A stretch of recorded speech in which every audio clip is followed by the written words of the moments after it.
Clip number 1138۔ اس clip میں آپ قرآن پاک کی سورہ لقمان کی آیت نمبر 19 سے 20 تک کی تلاوت، ترجمہ قرآن اور تفسیر قرآن صراط الجنان سماعت فرمائیں گے۔ بسم اللہ الرحمن الرحیم۔ ترجمہ، اللہ کے نام سے شروع جو نہایت مہربان رحمت والا ہے۔ وَاقْصِدْ فِي مَشْيِكَ وَاغْضُضْ مِن صَوْتِكَ إِنَّ أَنكَرَ الْأَصْوَاتِ لَصَوْتُ الْحَمِيرِ۔ ترجمہ، اور اپنے چلنے میں درمیانی چال سے چل اور اپنی آواز کچھ پست رکھ، بے شک سب سے بری آواز گدھے کی آواز ہے۔ وَاقْصِدْ فِي مَشْيِكَ، اور اپنے چلنے میں درمیانی چال سے چل۔ حضرت لقمان رضی اللہ تعالیٰ عنہ نے نصیحت کرتے ہوئے مزید فرمایا، اے میرے بیٹے، جب تم چلنے لگو تو نہ بہت تیز چلو اور نہ بہت سست، کیونکہ یہ دونوں باتیں مذموم ہیں، ایک میں تکبر کی جھلک ہے اور ایک میں چھچھورا پن ہے، بلکہ تم درمیانی چال سے چلو، نیز شور کرنے اور چیخنے چلانے سے احتراز کرو، بے شک سب سے بری آواز گدھے کی آواز ہے۔ مقصود یہ کہ شور مچانا اور آواز بلند کرنا مکروہ و ناپسندیدہ ہے، اور اس میں کچھ فضیلت نہیں، جیسے گدھے کی آواز کے بلند ہونے کے باوجود مکروہ اور وحشت انگیز ہے۔ أَلَمْ تَرَوْا أَنَّ اللَّهَ سَخَّرَ لَكُم مَّا فِي السَّمَاوَاتِ وَمَا فِي الْأَرْضِ وَأَسْبَغَ عَلَيْكُمْ نِعَمَهُ ظَاهِرَةً وَبَاطِنَةً وَمِنَ النَّاسِ مَن يُجَادِلُ فِي اللَّهِ بِغَيْرِ عِلْمٍ وَلَا هُدًى وَلَا كِتَابٍ مُنِيرٍ۔ ترجمہ، کیا تم نے نہ دیکھا کہ جو کچھ آسمانوں اور زمین میں ہیں سب کو اللہ نے تمہارے لیے کام میں لگا رکھا ہے، اور اس نے تم پر اپنی ظاہری اور باطنی نعمتیں پوری کر دیں، اور کچھ لوگ اللہ کے بارے میں جھگڑتے ہیں حالانکہ انہیں نہ علم ہے اور نہ عقل اور نہ کوئی روشن کتاب۔ الم ترو، کیا تم نے نہ دیکھا؟ اس سے پہلی آیت میں حضرت لقمان رضی اللہ تعالیٰ عنہ کی ان نصیحتوں کا بیان ہوا جو انہوں نے اپنے بیٹے کو فرمائیں، اور اب یہاں سے وہ نعمتیں ذکر کی جا رہی ہیں جن سے اللہ تعالیٰ کی وحدانیت اور قدرت پر استدلال ہوتا ہے۔ چنانچہ ارشاد فرمایا کہ اے لوگو، کیا تم نے نہ دیکھا کہ جو کچھ آسمانوں میں ہے جیسے سورج، چاند اور ستارے، اور جو کچھ زمین میں ہے جیسے دریا، نہریں، کانیں، پہاڑ، درخت، پھل، چوپائے وغیرہ، ان سب کو اللہ تعالیٰ نے اپنی کامل قدرت سے تمہارے لیے کام میں لگا رکھا ہے، جس کے نتیجے میں تم آسمانی چیزوں سے نفع اٹھاتے اور زمینی چیزوں سے فائدے حاصل کرتے ہو۔ وَأَسْبَغَ عَلَيْكُمْ نِعَمَهُ ظَاهِرَةً وَبَاطِنَةً، اور اس نے تم پر اپنی ظاہری اور باطنی نعمتیں پوری کر دیں۔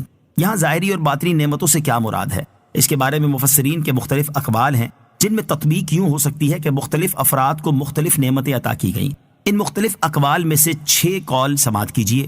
نمبر 1، حضرت عبداللہ ابن عباس رضی اللہ تعالی عنہما فرماتے ہیں، ظاہری نعمت سے مراد اسلام اور قرآن ہے، اور باطنی نعمت یہ ہے کہ اللہ تعالیٰ نے تمہارے گناہوں پر پردے ڈال دیے، تمہاری پوشیدہ باتیں نہ کھولیں اور تمہیں سزا دینے میں جلدی نہ فرمائی۔ نمبر 2، ظاہری نعمت سے مراد اعضاء کی درستی اور صورت کا حسن ہے، اور باطنی نعمت سے مراد دل کا اعتقاد ہے۔ نمبر 3، ظاہری نعمت سے مراد رزق ہے اور باطنی نعمت سے مراد حسن خلق ہے۔ نمبر 4، ظاہری نعمت سے مراد شرعی احکام کا ہلکا ہونا ہے، اور باطنی نعمت سے مراد شفاعت ہے۔ نمبر 5، ظاہری نعمت سے مراد اسلام کا غلبہ اور دشمنوں پر فتح یاب ہونا ہے، اور باطنی نعمت سے مراد فرشتوں کا امداد کے لیے آنا ہے۔ نمبر 6، ظاہری نعمت سے مراد رسول کریم علیہ الصلوۃ والسلام کی پیروی ہے، اور باطنی نعمت سے مراد ان کی محبت ہے۔ یہ تو چند نعمتیں ہیں، ورنہ اللہ تعالیٰ کی نعمتیں تو اتنی کثیر ہیں کہ انہیں شمار ہی نہیں کیا جا سکتا، جیسا کہ اللہ تعالیٰ ارشاد فرماتا ہے، وَآتَاكُم مِّن كُلِّ مَا سَأَلْتُمُوهُ وَإِن تَعُدُّوا نِعْمَةَ اللَّهِ لَا تُحْصُوهَا۔ ترجمہ، اور اس نے تمہیں وہ بھی بہت کچھ دے دیا جو تم نے اس سے مانگا، اور اگر تم اللہ کی نعمتیں گنو تو شمار نہ کر سکو گے۔ تو کیا یہ نعمتیں اللہ تعالیٰ کی وحدانیت کی معرفت حاصل کرنے کے لیے کافی نہیں؟ وَمِنَ النَّاسِ مَن يُجَادِلُ فِي اللَّهِ بِغَيْرِ عِلْمٍ، اور کچھ لوگ اللہ کے بارے میں علم کے بغیر جھگڑتے ہیں۔ ارشاد فرمایا کہ کچھ لوگ ایسے ہیں جو اللہ تعالیٰ کے بارے میں جھگڑتے ہیں حالانکہ ان کے پاس نہ علم ہے، نہ عقل، اور نہ ہی کوئی روشن کتاب ہے، اس لیے وہ جو کہیں گے جہالت اور نادانی ہوگی، اور اللہ تعالیٰ کی شان میں اس طرح کی جرت اور لب کشائی انتہائی بیجا اور گمراہی ہے۔ شان نزول، یہ آیت نضر بن حارث، ابی بن خلف، امیہ بن خلف اور ان جیسے دیگر کفار کے بارے میں نازل ہوئی جو بے علم اور جاہل ہونے کے باوجود نبی کریم صلی اللہ تعالیٰ علیہ وسلم سے اللہ تعالیٰ کی ذات و صفات کے متعلق جھگڑے کیا کرتے تھے۔ نوٹ: اس آیت کی تفسیر سے متعلق مزید کلام سورہ حج کی آیت نمبر 8 کی تفسیر میں ملاحظہ فرمائیں۔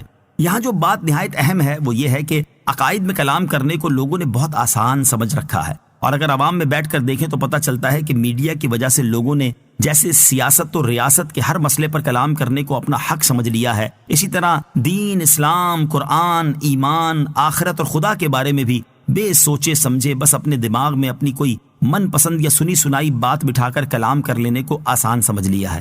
یہ نہایت خطرناک روش ہے۔ سیاست وغیرہ میں لوگ مختلف نقطہ ہائے نظر رکھ سکتے ہیں، لیکن عقائد اور دین کا معاملہ ایسا نہیں ہے۔ وہاں متعین طور پر وہی عقیدہ رکھنا فرض ہے جو قرآن و حدیث میں آیا ہے اور جسے امت مسلمہ نے اپنایا ہے۔ اس لیے ایمان کی حفاظت اسی میں ہے کہ عقیدے کے معاملے میں کوئی بھی شخص اپنی ذاتی رائے ہرگز نہ دے، بلکہ کوئی بات ہو تو فوراً یہی کہے کہ میرا عقیدہ وہی ہے جو قرآن و حدیث میں بیان ہوا، اور میں اپنی رائے سے نہ کوئی بات کہنا چاہتا ہوں اور نہ امت مسلمہ سے ہٹ کر کسی کی رائے سننا چاہتا ہوں۔ علماء اور مفتیان کرام سے مسائل پوچھنے والوں کو نصیحت۔ اس آیت سے معلوم ہوا کہ علم کے بغیر دینی احکام اور مسائل میں بحث نہیں کرنی چاہیے۔ اس سے ان لوگوں کو سبق حاصل کرنا چاہیے جو علماء اور مفتیان کرام سے مسائل پوچھنے آتے ہیں، اور جب انہیں اپنی پسند اور مراد کے مطابق جواب نہیں ملتا تو وہ جاہلوں کی طرح جھگڑا شروع کر دیتے ہیں۔ یاد رہے کہ ایک عالم اور مفتی کی ذمہ داری شریعت کے حکم کو بیان کرنا ہے، جبکہ عوام کی ذمہ داری اس حکم کے مطابق عمل کرنا ہے، نہ کہ بحث کرنا اور جاہلوں کی طرح جھگڑا شروع کر دینا تو کسی مسلمان کی شان نہیں بلکہ یہ تو کافروں کا طریقہ ہے۔ لہٰذا اس سے ہر مسلمان کو بچنا